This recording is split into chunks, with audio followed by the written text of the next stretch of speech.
Sir, अभी कर्मचारी चयन बोर्ड के द्वारा एलडीसी कनिष्ठ सहायक भर्ती आयोजित करवाई गई थी। सफल आयोजन हुआ। किस तरह से इसके आयोजन को आप देखते हैं? पूर्ण पारदर्शी तरीके से हुआ है। हाँ बिल्कुल, ये काफ़ी बड़ी भर्ती थी और हर पारी में बहुत सारे बच्चे से बैठे थे। मतलब याद है शायद 5,80,000 90,000 बच्चे बैठे थे हर पारी के अंदर। 2 पेपर हुए थे और बहुत ही शांतिपूर्ण तरीके से परीक्षा हुई थी और पूरी पारदर्शी तरीके से परीक्षा की गई थी। एक प्रकरण जैसलमेर का हमारे संज्ञान में आया था, जहाँ पर कि नकल कराने का प्रयास किया गया था और उसका सीसीटीवी फुटेज भी हमारे पास था, क्योंकि हमने एलडीसी परीक्षा में हर जगह पर कैमरे लगवाए थे। 28,000 कैमरे लगवाए गए थे पूरे राजस्थान के अंदर। लगभग 18,000 सेंटर थे जहाँ पर एक कार्रवाई की गई थी। और फिर जैसे ही ये प्रकरण हमारे संज्ञान में आया था, और उसकी जाँच शुरू हो गई थी और मेरे से परीक्षा हुई थी शायद 5 जुलाई को, और 6 जुलाई को उनको उसकी रिपोर्ट मिल चुकी थी, क्योंकि इसका जो जाँच शुरू हो गई थी 5 को ही शाम को जिला प्रशासन ने शुरू करा दी थी एडीएम साहब ने। और फिर हमको जब पूरी डिटेल्स की पता लगी तो फिर हमने दोबारा जिला प्रशासन को बोला कि इसकी पूरी जांच की जाए, और इसके बाद से उन्होंने फिर जांच की और जिला प्रशासन इसकी जांच अभी कर रहा है। और उन्होंने सीसीटीवी फुटेज जांच लिया था और उसमें पता लगा था कि जब कोई वो एक जो आदमी था, एक डिलीवर की ड्यूटी करने वाला न्यूज़ का, वो अंदर आया था और शायद पेपर बाहर भी लेके गया वो कमरे के, लेकिन फिर बच्चों ने हल्ला मचाया तो फ़ौरन पेपर अंदर भी लेकर आ गया। और सीसीटीवी फुटेज में वो जाता हुआ तो नज़र आता है, आने के टाइम पर वो नहीं आता नज़र, लेकिन ये पता पड़ रहा है कि पेपर सामने रखा हुआ था। बीच में लाइट चली गई थी 8-10 मिनट के लिए। अब ये इसकी जांच का मुझे पता नहीं कि वो लाइट जान के की गई थी या अपने आप चली गई थी, क्योंकि उस दिन पहले भी 2-3 बार लाइट गई थी सुबह, ऐसा मुझे पता लगा। और अब जांच जब पूरी होगी तो हमको रिपोर्ट आएगी जिला प्रशासन से, तो जो भी उचित कार्रवाई होगी दोषियों के खिलाफ की जाएगी। सर, इस पूरे मामले में विपक्ष बहुत हावी नजर आया। अशोक गहलोत की बात करें, पूर्व मुख्यमंत्री गोविंद सिंह डोटासरा की बात करें, उन्होंने जो है परीक्षाओं की पारदर्शिता पर गंभीर सवाल खड़े किए थे। नहीं, वो देखिए उसके बारे में मैं क्या कह सकता हूँ। हम तो जो कार्रवाई कराते हैं उसकी हम बता सकते हैं कि हमने क्या कार्रवाई कराई और उसके ऊपर हमारे पूरी पारदर्शी तरीके से कोई कार्रवाई की गई है। किसी का इंतजार नहीं किया, कोई बताएगा इसके ऊपर कि तब कार्रवाई की जाएगी। जैसे हमको पता लगा फौरन उसकी जांच के आदेश दे दिए गए और जिला प्रशासन आदेश जांच की शुरू भी कर दी।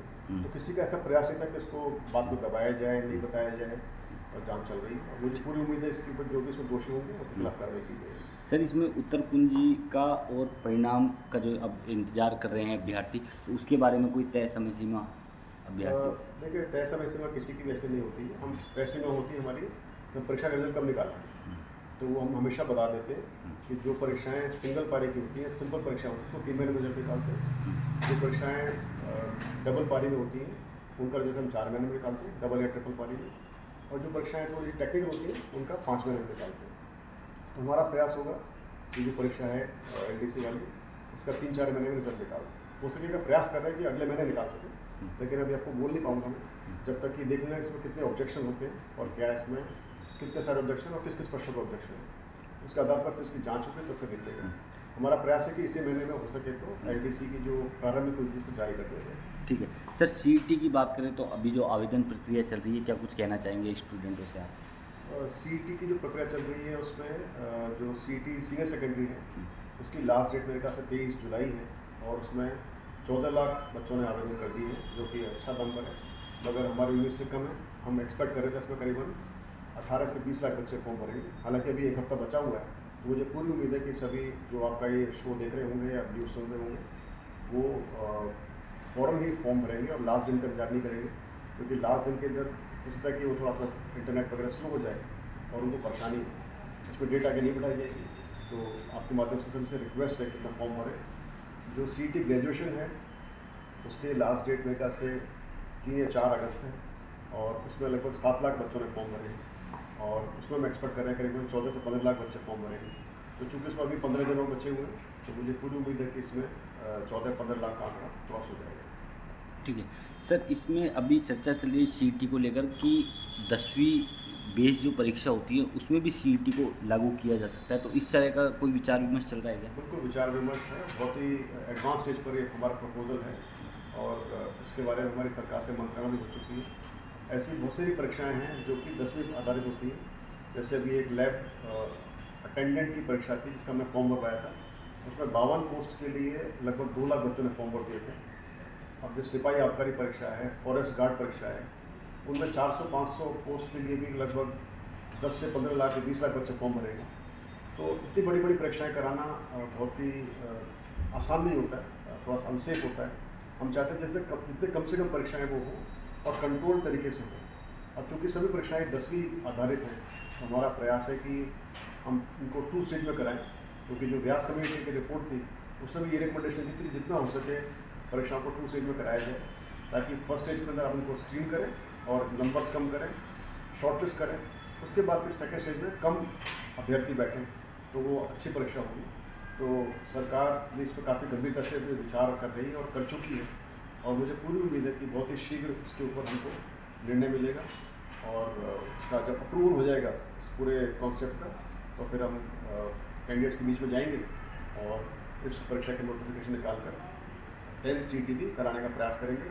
इसके आधार पर फिर बाकी परीक्षाएं होंगी, जैसे सिपाही आबकारी, चतुर्थ श्रेणी की दूसरी परीक्षाएं, फॉरेस्ट गार्ड परीक्षा, लैब अटेंडेंट परीक्षा, ये सब उस पर आधारित की जाएगी। ठीक है सर, हाल ही में जो शिक्षक भर्ती का परिणाम जारी किया गया है उसमें अभ्यर्थियों का कहना है कि जो सूची है, चयन सूची है, वो अब तक शिक्षा विभाग नहीं पहुंची है। तो देखिए, शिक्षा विभाग और हमारा आपस में पत्राचार चलता रहता है। हमारी टीम और उनकी टीम हमेशा डिस्कशन, जो आदान प्रदान सूचना करते रहते हैं। तो ऐसा कुछ भी विषय नहीं जिसकी वजह से सूची नहीं गई है जाएगी।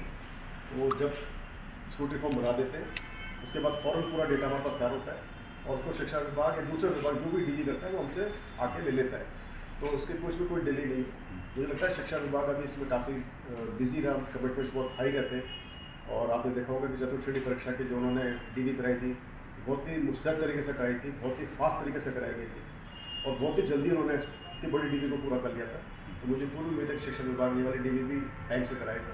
जैसे उनको लगेगा कि वो उसकी डीली करा सकते हैं, वो उसके बारे में अपनी डिटेल्स सब कुछ जारी कर देंगे, और उसकी वजह से लिस्ट गई है नहीं गई है ये उसके बारे में, उसकी वजह से कोई डिले नहीं है। और ये हमारा जो पत्राचार है वो चलता रहता है, इसके बारे में हम डिटेल्स ज़्यादा डिस्कस बताते नहीं है कि किसको कब लेटर दिया, किसने कब पढ़ा, उसका क्या एक्शन किया, पत्राचार चलता रहता है। सर, सवाल है, चतुर्थ श्रेणी भर्ती में जब नियुक्ति मिल जाएगी उसके बाद क्या कोई वेटिंग लिस्ट आएगी इसमें? तो बिल्कुल क्यों नहीं आएगी। जब नियुक्ति मिल जाएगी चतुर्थ श्रेणी में किसी भी भर्ती में, और यदि बच्चे ज्वाइन नहीं करते हैं तो नॉन ज्वाइनिंग लिस्ट आएगी, उसके आधार पर वेटिंग लिस्ट आएगी, हमेशा ही होगा। ठीक है सर। तो होना ही है। हाँ सर, एक आखिरी सवाल, जो टीबीटी मोड पर आप प्रयास कर रहे हैं तो वो किस तरह के प्रयास है, और आगामी समय में क्या माने कि कब भर्ती परीक्षा जो है आयोजित की जाएगी? देखिए, टीबीटी यानी टैबलेट बेस्ड टेस्ट का हमारा काफ़ी टाइम से प्रयास चल रहा है। हमने 2024 में बल्कि ये प्रयास शुरू कर दिए थे, और इसकी आवश्यकता इस प्रकार से पड़ी कि जो पेपर पेन परीक्षा से कराते हैं, ओमार बेस्ड परीक्षा होती है, उसके अंदर पेपर लाखों की संख्या में प्रिंट होते हैं, और वो ट्रांसपोर्ट के जरिए फिर जिलों के अंदर पहुंचते हैं, ट्रेजरी में पहुंचते हैं, और वहाँ से फिर वो स्कूलों में लेके जाया जाता है उनको, फिर स्कूलों में बच्चों को बांटा जाता है। तो बहुत बड़ी तादाद के अंदर पेपर ख़राब होता है, ट्रांसपोर्टेशन का होता है, टाइम बहुत लगता है। सबसे बड़ी बात, पेपर लीक होने की संभावना बढ़ जाती है, क्योंकि पेपर हज़ारों हाथों से गुजरता है। तो इस सब का बेस्ट सोल्यूशन है कंप्यूटर बेस्ड टेस्ट यानी CBT। और CBT के अंदर सिर्फ 2 इशू होते हैं कि तो कंप्यूटर्स की अवेलेबिलिटी बहुत कम होती है।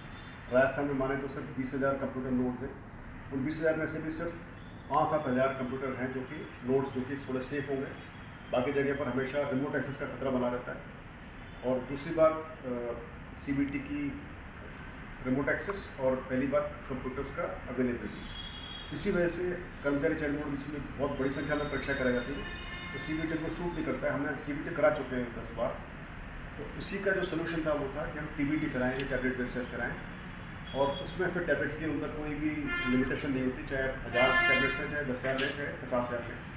तो हमारा प्रयास है कि टैबलेट्स परीक्षा कराएं, और टैबलेट्स को सरकारी स्कूलों में सेंटर बना के वहाँ पर परीक्षा कराएं, क्योंकि इसमें इंफ्रास्ट्रक्चर की आवश्यकता नहीं होती। तो ये हमारा परीक्षण चल रहा है अभी टैबलेट बेस्ड टेस्ट का IIT मद्रास में, और हमें पूरी उम्मीद है कि हम अगले महीने से एक मॉक टेस्ट करा पाएंगे, और यदि वो सफल रहा, हम इसमें एथिकल हैकर्स भी बुलाएंगे। यदि वो सफल रहा तो फिर हम प्रयास करेंगे कि सितंबर में जो हमारी परीक्षाएं होने वाली है टीचिंग एसोसिएट की, हालांकि उस पर भी माननीय कोर्ट के आदेश से उस पर स्टे लग गया है, और मुझे नहीं मालूम कि वो परीक्षाएँ उस वक्त करा पाएंगे, लेकिन यदि करा पाए तो हमारा प्रयास है कि जो टैबलेट बेस्ड टेस्ट के जो के आधार पर हम 32 ट्रेड्स की जो परीक्षाएं हैं वो उस पर कराएं। यदि उस पर हमको स्टे वैकेट हो जाता है या जो भी निर्णय सरकार का या न्यायालय का इस पर रहता है, और उसके बाद आगामी परीक्षाओं का तो जहाँ पर भी संख्या 5,000, 10,000, 50 से कम होगी उसमें हमारा टैबलेट पर परीक्षा कराने का प्रयास रहेगा। ठीक है सर, आपने कहा कि अगले महीने जो है इसके लिए एक मॉक टेस्ट आयोजित किया जाएगा जिसमें एथिकल हैकरों को भी बुलाया जाएगा। बिल्कुल, ये हमारा प्रयास है कि हमारा TBT सोल्यूशन लगभग तैयार है, 2-4 वर्षों तक कुछ कमी है जो कि पूरा किया जा रहा है, और फिर हम कोशिश करें कि अगले महीने अगस्त के महीने में हम जयपुर में इसका टैबलेट बेस्ड टेस्ट का एक मॉक टेस्ट करवाएं, जिसमें हम कैंडिडेट्स को बुलाएंगे, युवाओं को बुलाएंगे, वॉलंटियर्स को बुलाएंगे, और हम पहले करा चुके हैं ये काम। 26 नवंबर को कराया था हमने, हालांकि उसमें कुछ हद तक हम सफल हुए थे लेकिन पूरी तरह सफल नहीं हुए थे। अब चूंकि पूरा टैबलेट बेस्ड टेस्ट सोल्यूशन बन चुका है तो हमारा प्रयास है कि उसको हम दोबारा टेस्ट करें और उसमें एथिकल हैकर्स को बुलाएं। और यदि आपके माध्यम से मैं मैसेज देना चाहूँगा सभी युवाओं को, यदि कोई भी युवा जो कि बहुत ही हैकिंग के अंदर एक्सपर्ट हो और इसमें हिस्सा लेना चाहे, यू आर मोस्ट वेलकम।